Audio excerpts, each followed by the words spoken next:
Depois, no final, tem uma sala da visita, né?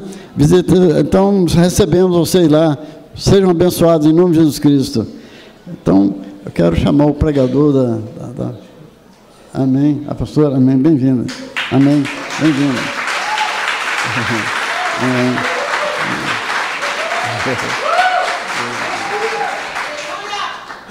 Bem, obrigada.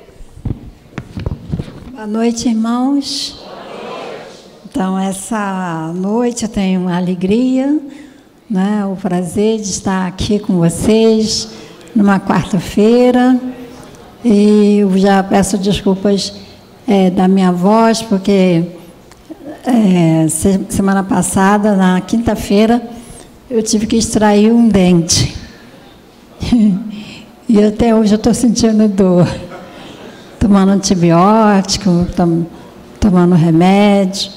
Mesmo assim, eu falei, não, eu vou pregar, porque, na verdade, eu sou apenas um instrumento. Né? Quem fala é Deus. Né? E como foi cantada essa noite aí, uma música linda, maravilhosa, né?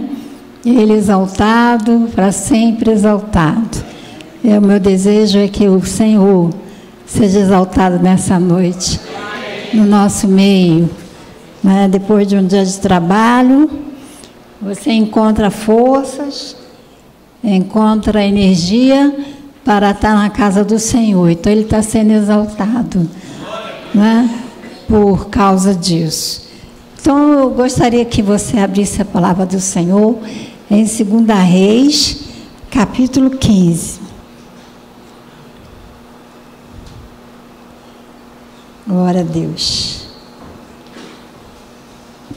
Capítulo 15. Vamos ler, né? Se você puder acompanhar na sua versão, do versículo 1 ao versículo 6.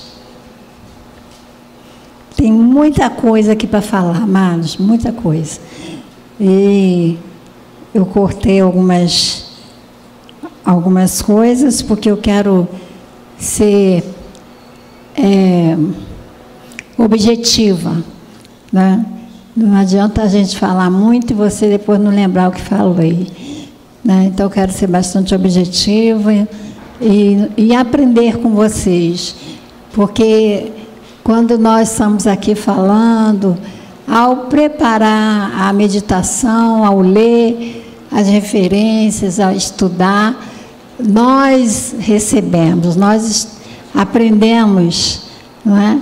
E quando falamos também aprendemos. Então, não estou aqui querendo mostrar o que eu sei, mas o que eu aprendi, né? E como sempre, a gente jamais vai parar de aprender. Nós não vamos precisar mais ler a Bíblia, nós não vamos mais estudar quando a gente estiver lá no céu, né? Que aí não vai precisar mais, nós já vamos estar lá. Mas enquanto estivermos aqui na terra, temos que ter essa fome de aprender, né, a palavra do Senhor. Então, está aqui em 2 Reis 15, que diz assim: no 27º ano de Jeroboão, rei de Israel, começou a reinar Azarias, filho de Amazias, rei de Judá.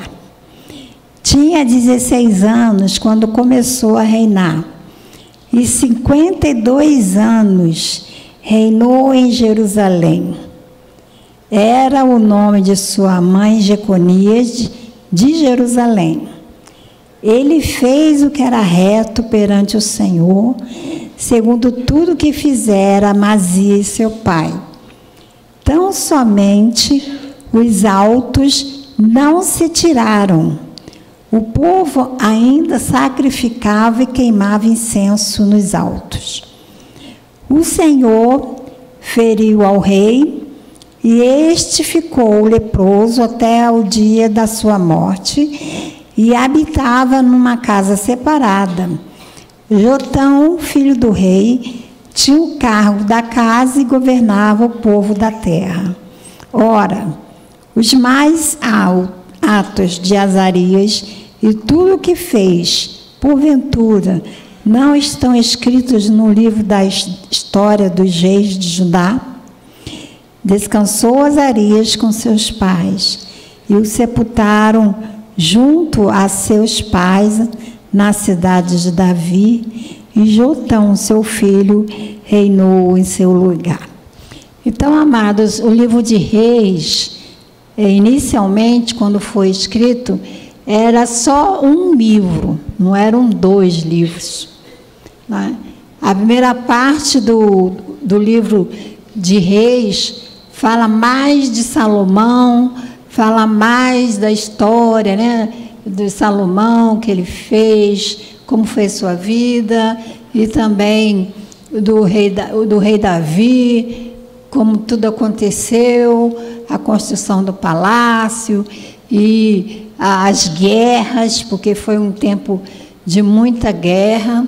Então, o escritor, né, separou, então, a primeira parte, então, 1 Reis, e a segunda parte fala mais sobre os reis que vieram.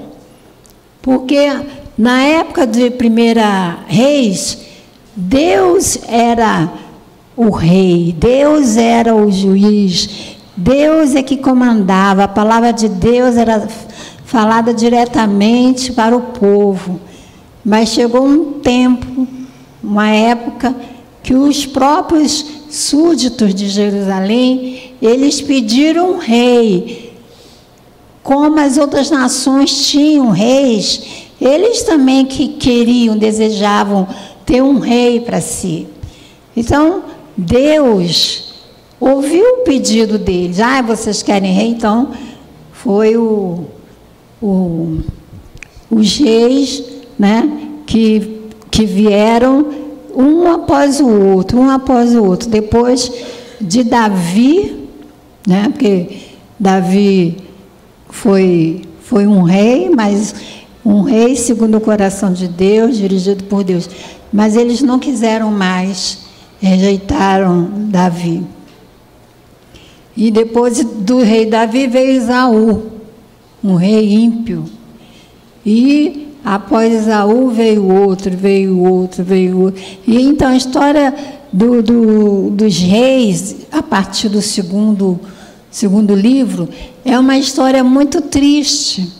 Eu li só 6, 7 versículos, mas se você continuar a ler os demais capítulos, eu só li 15, alguns versículos, mas se você ler os demais capítulos, você vai ver uma sucessão de substituições, de morte de rei, levanta outro rei, morre aquele rei, levanta outro rei. Então, todos eles começaram bem. Como diz aqui, não é? Aqui a respeito do rei Azarias. Diz aqui, ele fez o que era reto perante o Senhor.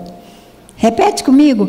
Ele fez o que era reto diante do Senhor, segundo tudo que fizera Amazias teu pai. Então, Amazias, o pai de Amazias, o pai de Azarias, era um homem reto. Então, ele fez tudo certo. Mas, sempre tem um mais, não é verdade? Sempre tem um mais. Segundo tudo que fizera seu pai, tão somente os altos não se tiraram, o povo ainda sacrificava e queimava incenso nos altos. E isso é algo repetitivo. Rei após rei, começavam bem, faziam o que era reto diante de Deus, mas no meio do caminho começavam a mudar o comportamento e permitia o que Deus não aprovava. né? Então, eu estou lendo só a respeito do rei, a respeito de Azarias, e assim, se você continuar a ler, você vai ver que os demais reis também repetiram os mesmos erros, não é? Então, o livro de 2 Reis é um livro difícil. Você não pode ler só ele, você tem que ler ele e ir lá para frente, e ir lá para trás, para poder você entender o contexto. Então, é um livro difícil.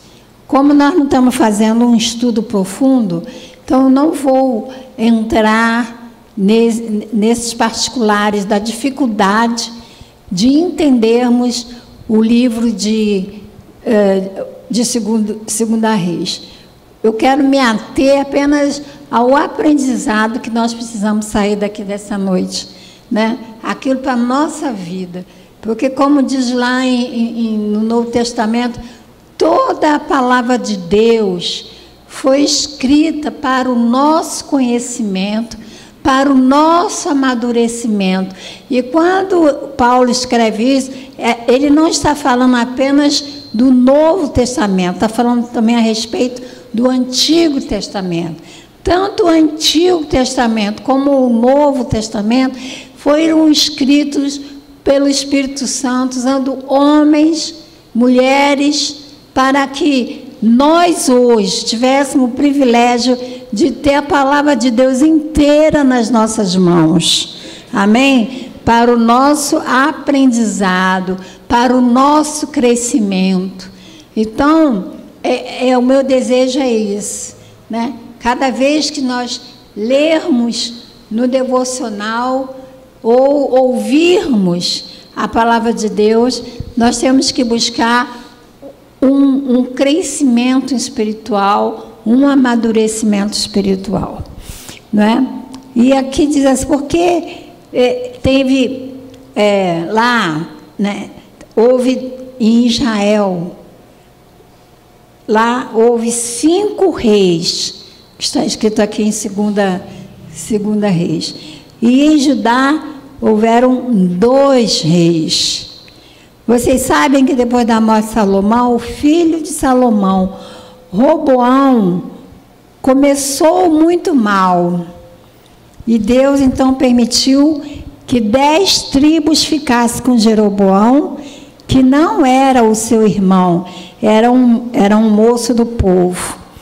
E veio um profeta, olhou para ele, pegou um tecido e rasgou aquele tecido em 10 partes, em 10 pedaços. E disse-lhe, assim como estes 10 pedaços, assim será dividido o reino. E Judá e Israel eram 2 tribos. E Jerusalém era a cidade, ainda é hoje, né?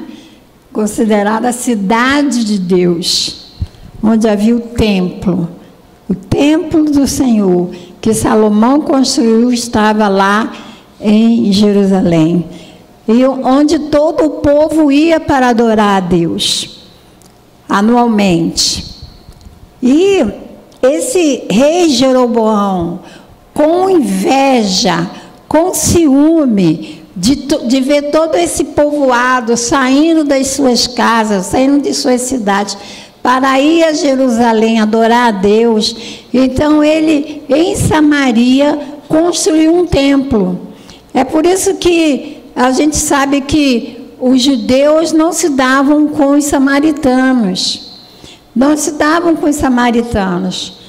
Por quê? Porque o rei Jeroboão construiu um templo em Samaria, para que o povo não precisasse sair para adorar a Deus lá em Jerusalém. Só que esse templo erguido em Samaria, ele foi erguido não com a intenção de adorar o verdadeiro Deus. Ele foi transformado num lugar de adoração a ídolos. Um lugar de adoração a ídolos. E pior, esse rei, ele trouxe, né, juntamente com esse templo pagão, ele trouxe mulheres pagãs que se misturavam, casaram com aquele povo judeu que era um povo seleto, era um povo justo. E aquela mistura de raças, né, fez com que houvesse a divisão dos samaritanos dos judeus. Né? Então, eles viraram inimigos. Por quê? Porque eles se tornaram uma nação ímpia, uma nação que não se podia nem conversar. Não podiam ter relacionamento. Né? Então, qualquer pessoa que se casasse e desejasse oferecer sacrifícios, ia não para Jerusalém. Agora temos um templo aqui perto, porque ia até Jerusalém. Vamos aqui, nesse templo erguido aqui, que era um templo pagão.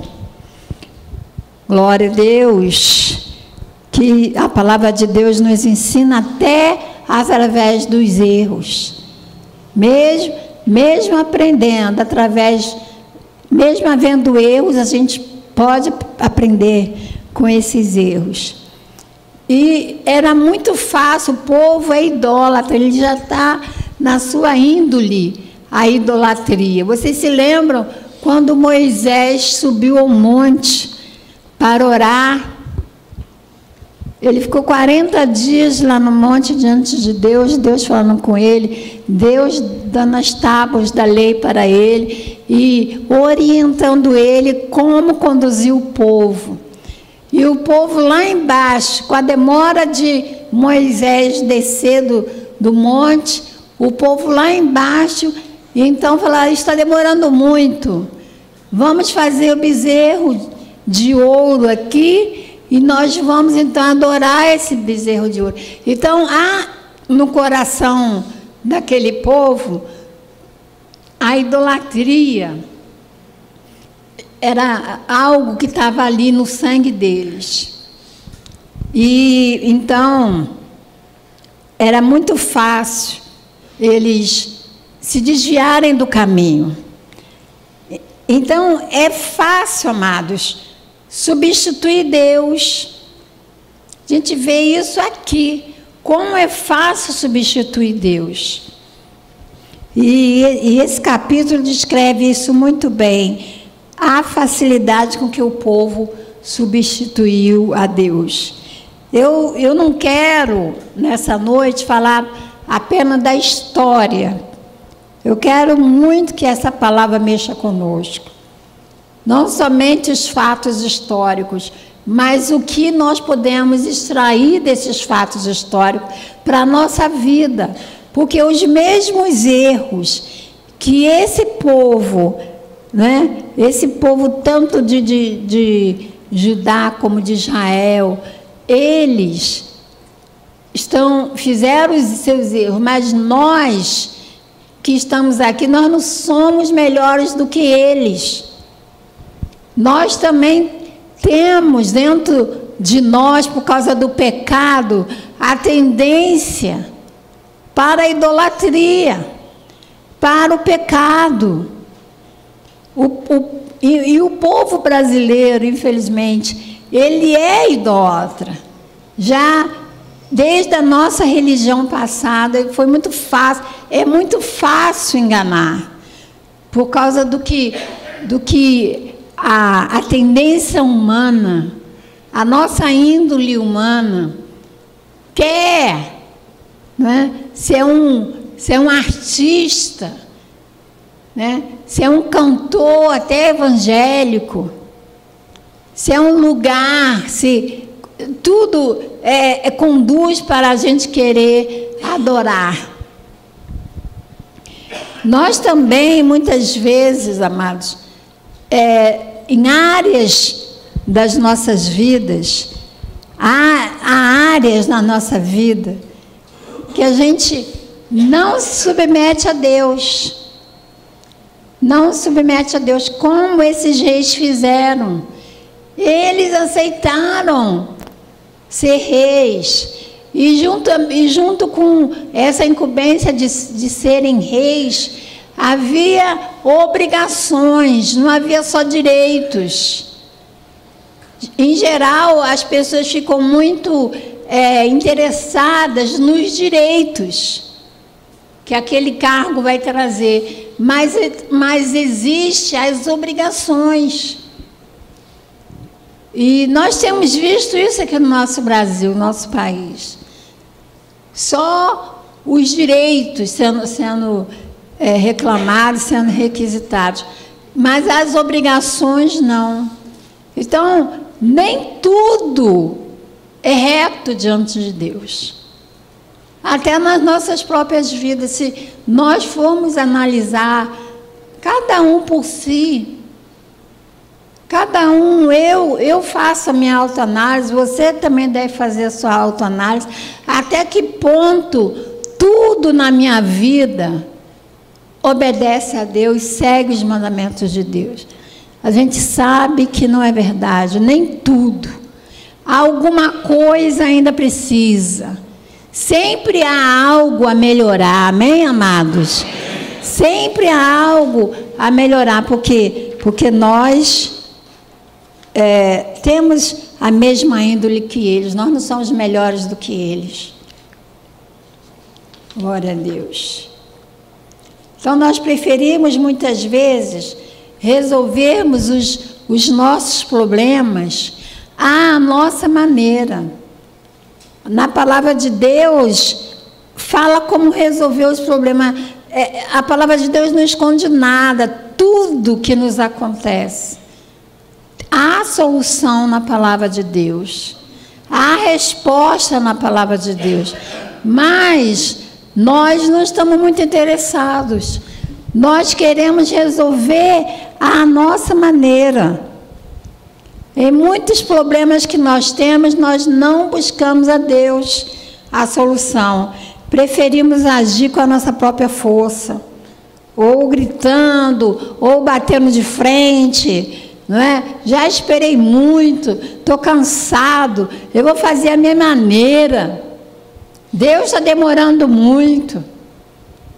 E aí a gente fica tão assim, lendo o livro de Reis, a gente fica indignados com o comportamento desses reis, com a situação em que eles se envolveram.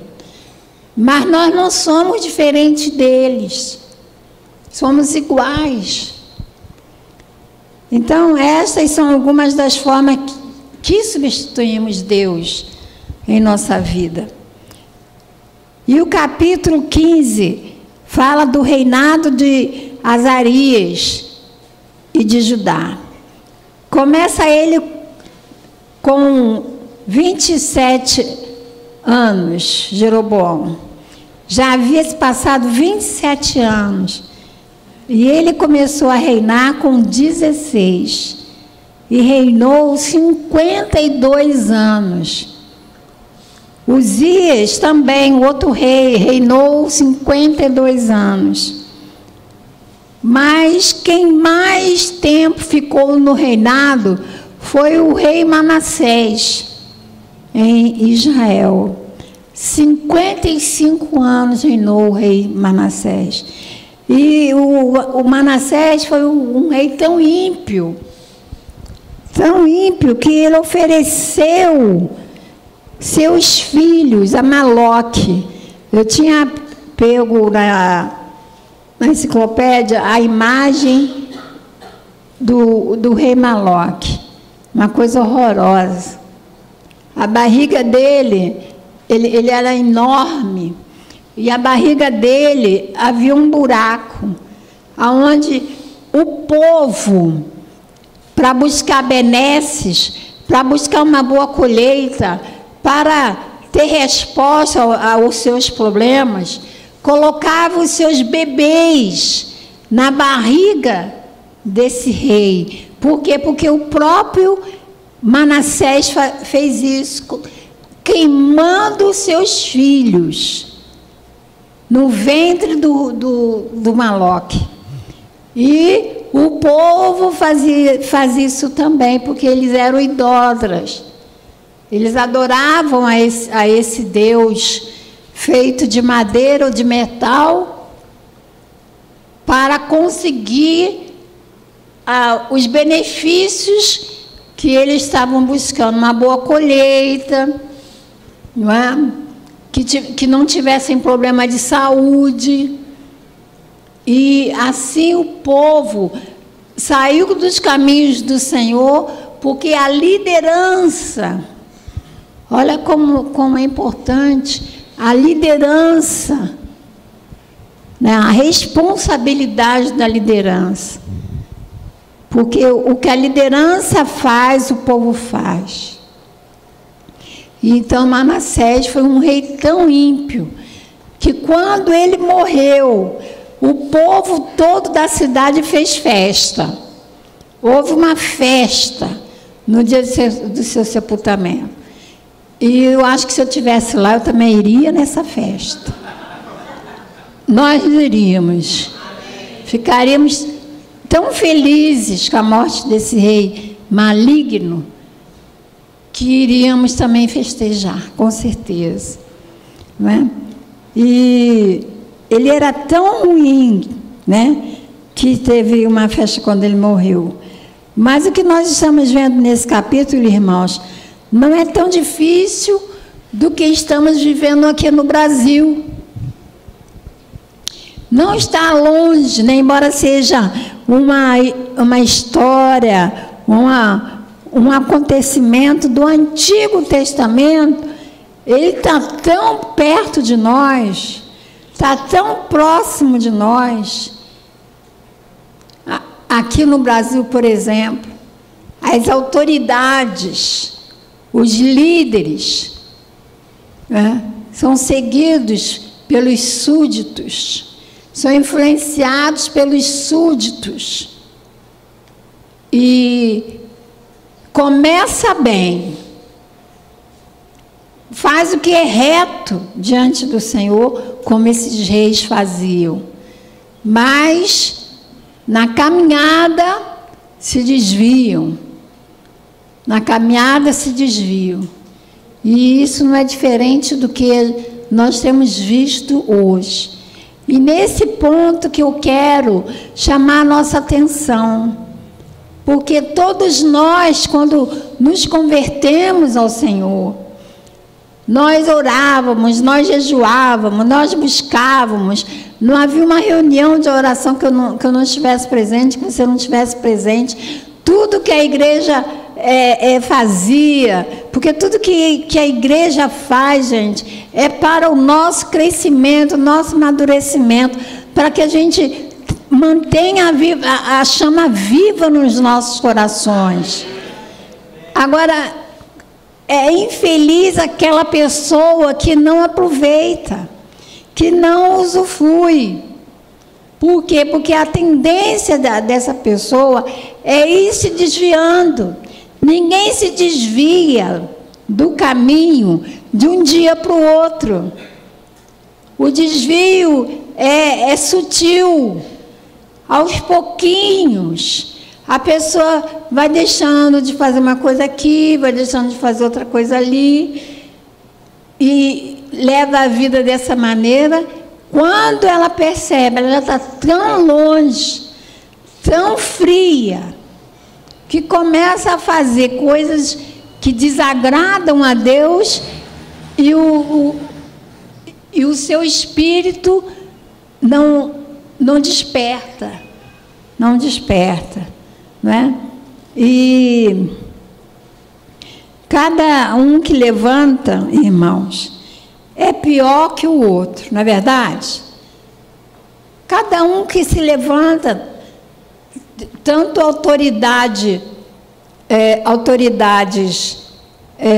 do governo, como lideranças. Cada um é pior que o outro. E a gente então precisa cuidar, olhar para nós mesmos, se autoanalisar e ver em que eu tenho falhado, em que eu tenho deixado a desejar, como líder, como mãe, como pai, como família, como membro da igreja? Qual a área que eu tenho deixado a desejar? Como profissional? Não é só na área espiritual que eu estou falando, é em todas as áreas. Em 2 Reis 15, de 1 a 5, o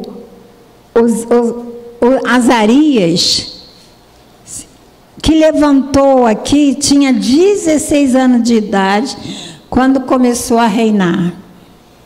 E no versículo 2 diz, a mãe dele era Jeconias, de Jerusalém. Então, da onde ela veio, não é? Era Jerusalém. Então, entende-se que ela teve uma educação, uma boa educação cristã. Porque o povo, ali em Jerusalém, era onde o povo adorava a Deus verdadeiramente. Então, ela nasceu em Jerusalém, foi criada em Jerusalém. Então, a raiz de Azarias era uma raiz santificada, porque a sua mãe era oriunda dessa cidade, da cidade de Jerusalém. Jerusalém era conhecida e muito abençoada por causa do templo do Senhor. E ele fez, Azarias, então, iniciou o seu reinado fazendo o que era reto diante do Senhor. Mas não foi até o final a sua reforma. Como eu tenho repetido aqui. Ele foi um dos reis que teve uma educação cristã, uma educação diante do Senhor, começou bem o seu reinado, mas não foi até o final. Começou com boas intenções, mas não foi até o final. Nós tivemos um rei, amados, que foi até o final da sua reforma. Foi o rei Ezequias. Diga, Ezequias. O rei Ezequias é um exemplo. Ele começou bem e terminou bem. Glória a Deus por isso. Depois que ele tinha uma índole boa, então, mas ele não tinha o privilégio de ter o livro de Deus nas mãos para lê-lo, para saber a vontade de Deus. Mas alguém lá no palácio achou o livro de Deus. Depois que acharam o livro de Deus, trouxeram para Ezequias. Então ele foi estudar a palavra de Deus. E então ele descobriu a vontade de Deus lendo, vamos dizer, a Bíblia. Só que naquela época a Bíblia não era desse formato. A Bíblia era em pergaminhos, né? E também não havia um Novo Testamento, só havia o Antigo Testamento. Mesmo assim, ele seguiu corretamente aquilo que estava escrito ali. Então eles leram, e então o que ele fez? Ele queimou todos os ídolos. Ele mandou derrubar todos os postes ídolos e tudo que era ligado ao paganismo. Ele então derrubou, ele destruiu, e ele incentivou o povo, porque eles estavam na ignorância, eles não sabiam que aquilo era errado. Então ele, como autoridade, ele então comandou aquele povo para servir ao Deus verdadeiro. Por isso que diz que ele realmente cumpriu, né, a reforma que a nação precisava. Havia, né, coisas Inclusive aqui, né, que eu não consegui. Inclusive aqui, ele expulsou os sacerdotes, fez uma limpeza geral. E até a estátua daquela serpente, vocês se lembram da serpente que Deus mandou Moisés levantar no deserto, para todo aquele que fosse picado por serpente, olhasse para aquela serpente, fosse curado. Até aquela data, aquela serpente ainda estava sendo adorada. Então ele destruiu aquela serpente. E o nome daquela serpente era Neustan. Neustan. Então ele acabou com todo e qualquer ídolo que havia na nação. Né? Então foram derrubados. O povo continuava a oferecer sacrifícios e a queimar incenso neles. E esse era um rei bom, um rei temente a Deus. Mesmo assim, o povo idólatra, na essência, era muito difícil.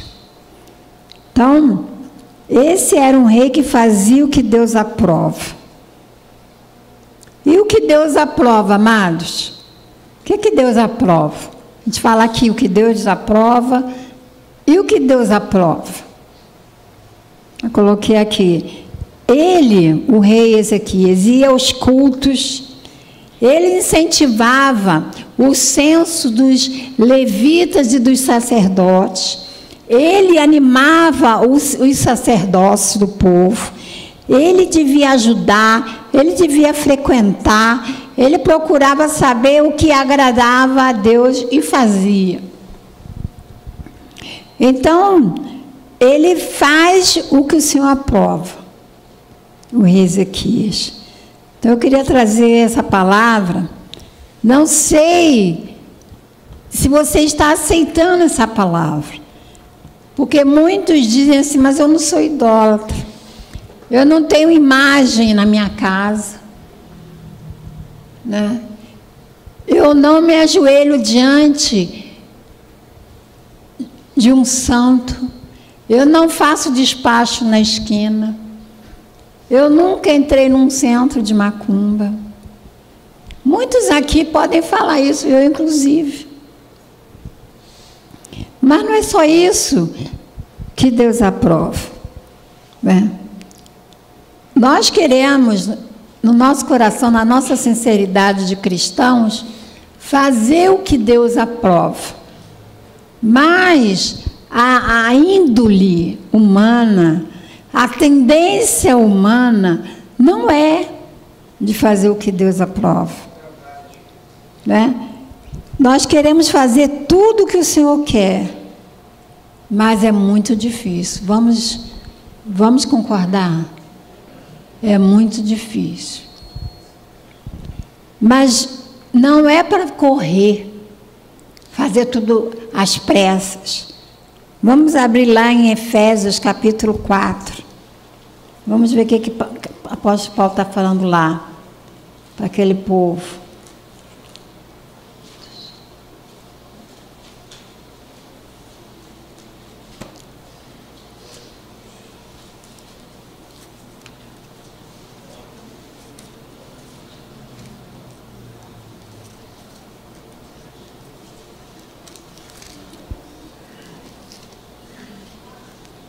Efésios 4, já abriu aí? Pega para mim. Por favor. 4. Isso.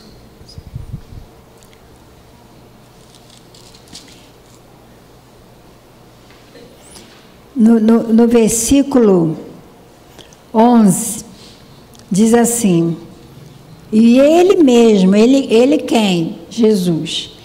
E ele mesmo concedeu uns para apóstolos, outros para profetas, outros para evangelistas e outros para pastores e mestres, com vistas ao aperfeiçoamento dos santos para o desempenho do seu serviço, para a edificação do corpo de Cristo, até que todos cheguemos à unidade da fé e do pleno conhecimento do Filho de Deus, à perfeita varonilidade, à medida da estatura da plenitude de Cristo, para que não mais sejamos como meninos agitados de um lado para o outro, levados ao redor por todo o vento de doutrina.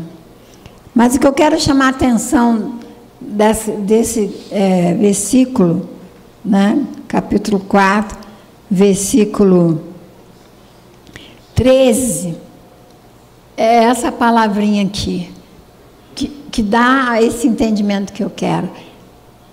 Ele mesmo chamou profetas, evangelistas, mestres, pastores, até que, diga comigo, até que todos cheguemos à unidade da fé. Amém, amados? E aí, continua. Até que, então, esse até que me diz que existe um processo. Não é porque você está ouvindo o que eu estou falando, que amanhã você já tem que causar mudanças rápidas, repentinas.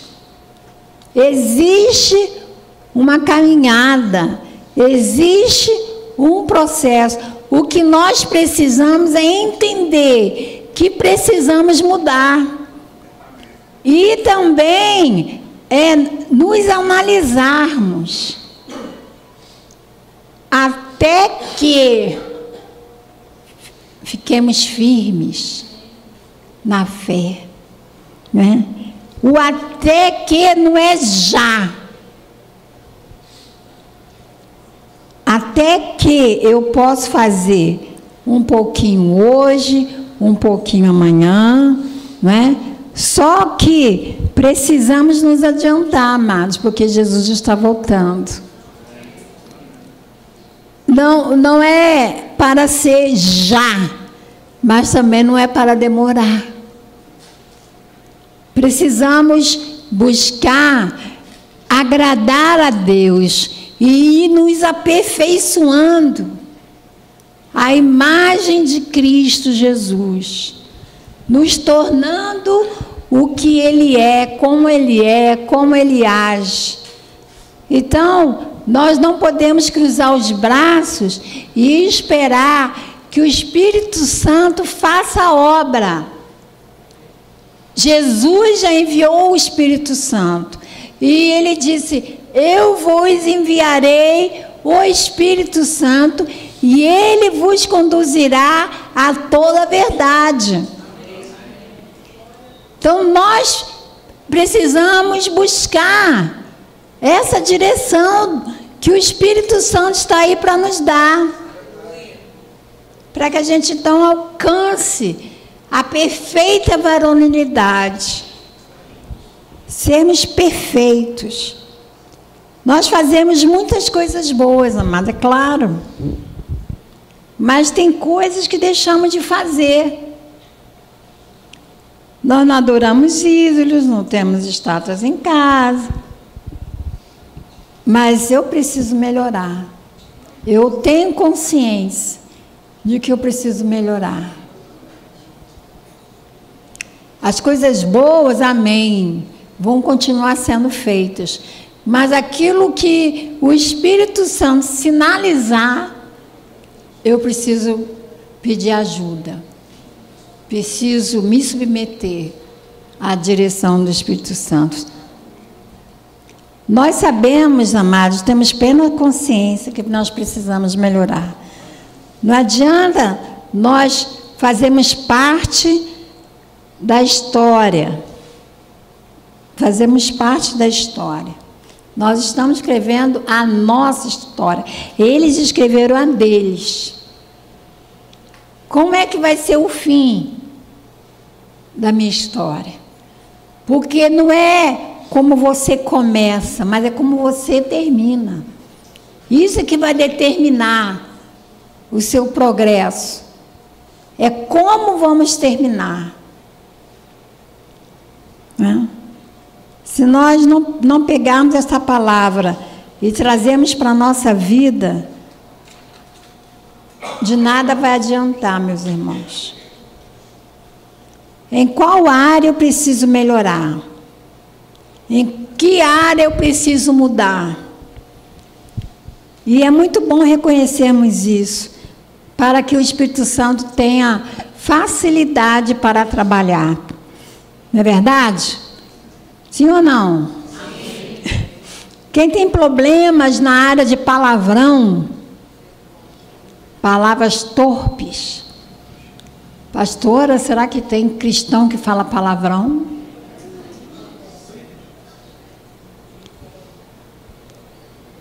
Será que tem um cristão que rouba, mente?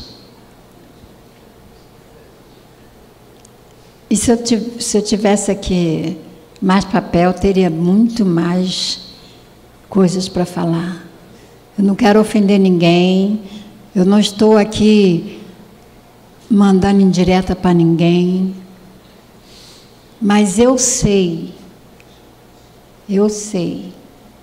nós sabemos que tem coisas, muitas coisas, que nós precisamos mudar. Temos irmãos que não conseguem perdoar o outro irmão. Essa área de perdão, então, é prato cheio. Então, olhamos para nós mesmos e pensamos, o que eu preciso mudar? Meus irmãos, tem coisas que não é difícil de nós fazermos. Mas o problema é que nós não estamos dispostos. Por exemplo, nós não estamos dispostos a mudar, porque mudar dá trabalho. Lá em casa, nós, como família, nós não sentamos à mesa com a televisão ligada.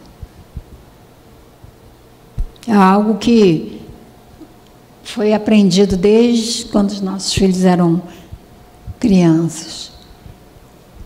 Tem vezes que a gente vai fazer visita na casa de um irmão, até uma visita assim social, ou uma visita porque tem alguém enfermo, mas a televisão não desliga. Aí dá vontade de pedir, desliga a televisão. Mas eu fico sem graça. Mas eu fico olhando para ver se a pessoa se toca. Então, é algo que a gente faz, é comum no meio do cristão, sentar à mesa com a televisão ligada. Quando na mesa, lá em Salmo 128, fala, não é, que o homem, o homem de Deus, é bem-aventurado o homem que senta-se à mesa com a sua família, na roda da sua mesa, e ali conversa, e ali pergunta como é que foi o dia, e ali procura saber se houve algum problema. É a hora da comunhão. Mas essa hora da comunhão é roubada por causa de vícios, manias. Então, eu não me curvo diante de uma imagem de santo, mas isso eu faço. É tão errado quanto. Não é? E o Haroldo ensinou também os meninos a não orar ou comer sem camisa. Não é uma coisa tão boba, né? Isso é reverência. Isso é reverência. Aquilo que nós fazemos, nós pais fazemos, é o que nossos filhos vão repetir. Então, o pai tem que dar exemplo, a mãe tem que dar exemplo. São coisas pequenas, mas aquilo que é pequeno vai sendo acrescentado de outras coisas, de outras coisas, de outras coisas. E aí o que começou bem termina mal. Não é? Isso, né? Deus está vendo a nossa casa. E é isso que estamos passando, o exemplo. Algo que acontece aqui na nossa igreja que me entristece. Né? Você vê a escola dominical. Chega o mês de dezembro, quando foi instituído essa decisão, eu concordei. Por quê? Porque a nossa equipe de professores, de berçaristas, coordenadores, nós temos uma equipe maravilhosa que trabalha o ano inteiro de graça, só por amor.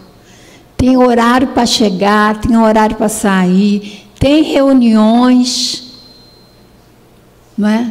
De orientação, tem os cursos anuais para se atualizar. Então, chega de dezembro, meado de dezembro, não é o mês inteiro, meado de dezembro e janeiro, que então foi instituído que férias para a equipe. E eu concordei, achei fabuloso. Não é? Não há aulas nesse período na igreja. E os pais deveriam, então, já que não tem a aula lá, os nossos pais, os pais da igreja, deveriam trazer os seus filhos para adorar a Deus do seu lado. Do seu lado. Porque o filho vendo o pai sentadinho, ouvindo a palavra, na hora de adorar a Deus, adora a Deus, bater palma, bate palma. Na hora de orar, ele abaixa a cabeça e o filho está vendo, está aprendendo. Mas é que acontece, infelizmente, o que acontece? Nesse período de férias dos professores, os alunos também tiram férias. E os pais também tiram férias, porque não tem escola dominical. A escola dominical, queridos, é um braço, não é? De apoio à família. Não é a responsabilidade única da escola dominical, é dos pais. A educação é incumbência dos pais. Mas as crianças não vêm, a gente não vê crianças na igreja nas férias, porque eles estão em casa. Fazendo o quê? Vendo desenho animado, na rua, no shopping, e a praia. Deus, tira férias de Deus também, nesse período. E o pai e a mãe também não vêm, ou então vem e deixa o filho, fala, não, domingo é o dia do Senhor, e nós vamos juntos. Você vai ficar sentadinho do meu lado, ouvindo a palavra de Deus. Traz um caderno para ele, para desenhar. Não traz chave, não traz bala que faz barulho. O importante é ele estar do teu lado, participando do culto. Amém, amados? E os pais deveriam trazer para que eles cultuem junto com você. Porque o seu exemplo é maior. Não é? O seu exemplo é maior. Até porque a escola dominical é uma bênção. Ela ensina a adorar, a orar, e os pais devem apoiar, porque ela não pode fazer o seu trabalho sozinha. Eu estou falando de coisas que nós fazemos e achamos que não é errado. Então, nós estamos, na verdade, nos desviando da vontade de Deus. Não é? E, acima de tudo, amados, o nosso comportamento fala mais alto do que nossas palavras.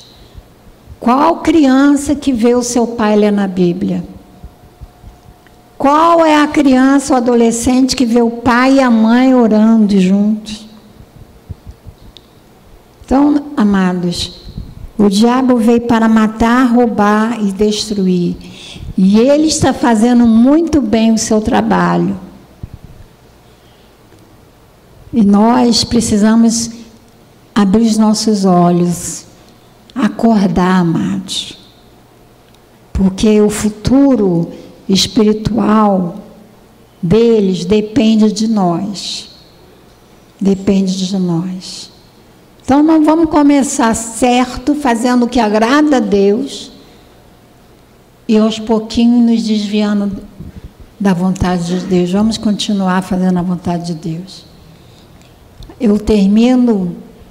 Está na hora? Passou, né? Para variar.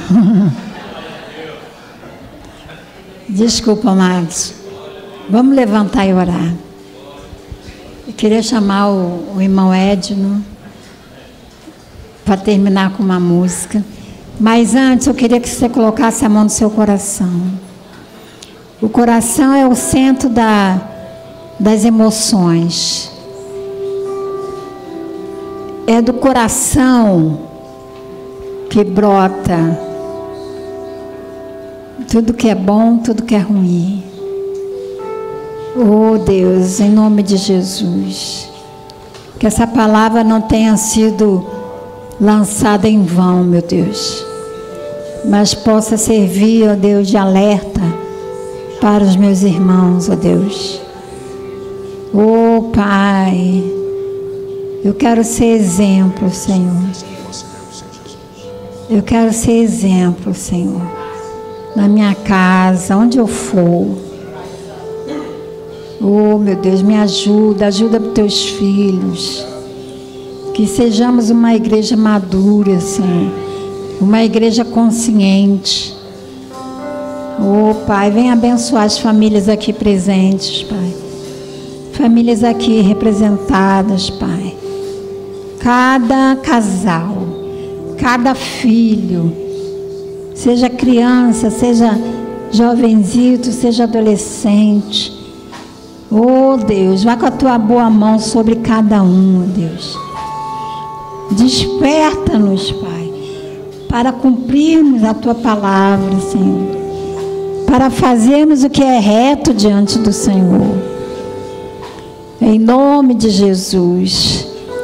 Eu oro também, ó Deus, por quem está aqui, que deseja receber o Senhor Jesus no seu coração. Que o Espírito Santo tocou no seu coração. Opa! Que venha até aqui para nós orarmos.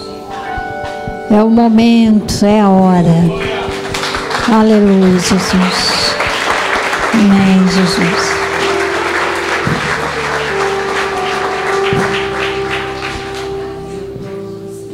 Nome bonito, né?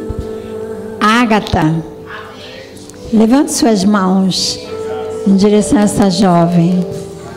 Em nome de Jesus. Graças te damos, Senhor, pelo toque do teu Espírito Santo na vida da Ágata, meu Deus. Oh, Pai, que essa palavra, Senhor, não seja esquecida, Senhor. Não seja roubada lá fora, Pai. Mas que haja, Senhor, uma obra iniciando a partir de hoje no coração da Ágata, Pai, para que ela faça parte da família de Deus, e ela venha crescer e produzir muitos frutos, Pai. Para a honra e glória do Teu nome, Pai.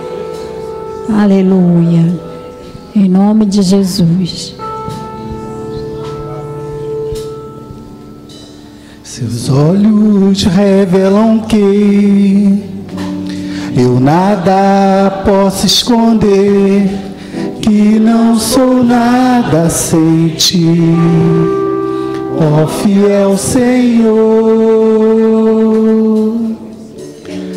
Tudo sabes de mim, quando examinas meu coração, e tudo pode ver bem dentro de mim. Leva minha vida a uma só verdade, e quando me examinas, eu nada posso esconder. Sei que Tua fidelidade leva minha vida mais além do que eu possa imaginar. Sei que não posso negar, repouso os Teus olhos sobre mim. Me enche de Tua paz. Eu sei que a Tua fidelidade leva minha vida mais além do que eu possa imaginar.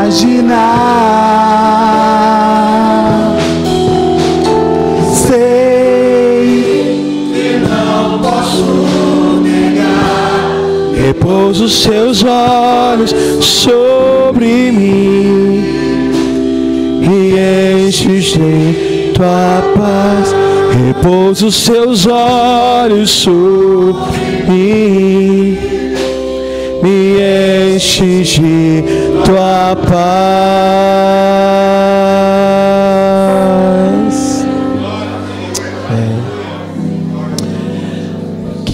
Eu vou fazer uma oração por vocês e eu quero que vocês repitam essa oração comigo, tá bom? Eu vou pedir para que a igreja me acompanhe. Amém? Senhor Jesus, nesta noite, eu aceito ao Senhor como meu Senhor e como meu Salvador. Perdoa os meus pecados, transforma a minha história, porque a partir do dia de hoje, eu quero caminhar contigo. Amém e amém.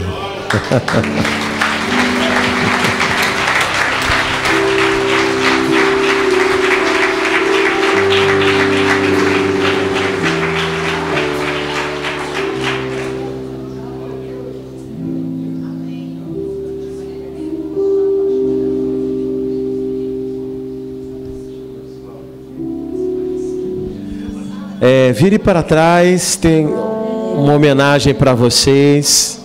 Jesus nunca se esqueceu de você. Estava faltando você, seja bem-vindo. Próxima parada, Cidade Santa, agora você é mais um de nós. Amém? Acompanhe o pessoal vai anotar, pegar o telefone de vocês, tá bom? Em nome do Senhor Jesus, levante as suas mãos.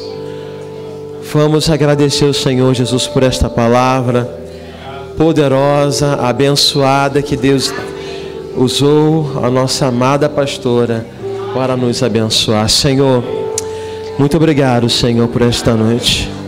Pai, que nós possamos verdadeiramente ser obedientes à Tua palavra.